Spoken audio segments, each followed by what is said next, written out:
విశాఖపట్నంలోని రామకృష్ణ బీచ్లో ఉన్న ఐఎన్ఎస్ కుర్సుర సబ్మెరీన్ మ్యూజియం భారతదేశపు మొట్టమొదటి మరియు ప్రపంచంలోనే అతి కొద్ది సబ్మెరీన్ మ్యూజియంస్లో ఒకటి.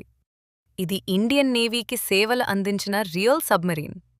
డీకమిషన్ చేసిన ఈ యుద్ధ జలాంతర్గామి లోపలికి వెళ్లి నేవీ ఆఫీసర్స్ ఎలా జీవించారో మరియు అది ఎలా పనిచేస్తుందో మీరు స్వయంగా చూడవచ్చు. నివాస ప్రాంతాలు, సైనికులు నిద్రపోయే చిన్న బెర్త్లు, వంటగది మరియు డైనింగ్ భోజనం తయారు చేసుకునే చిన్న వంటగది చూడవచ్చు. కంట్రోల్ రూమ్ మరియు పరికరాలు, సబ్మరీన్ నడపడానికి ఉపయోగపడే పాత నావిగేషన్ పరికరాలు, రేడార్స్, టార్పిడోలు చూడవచ్చు.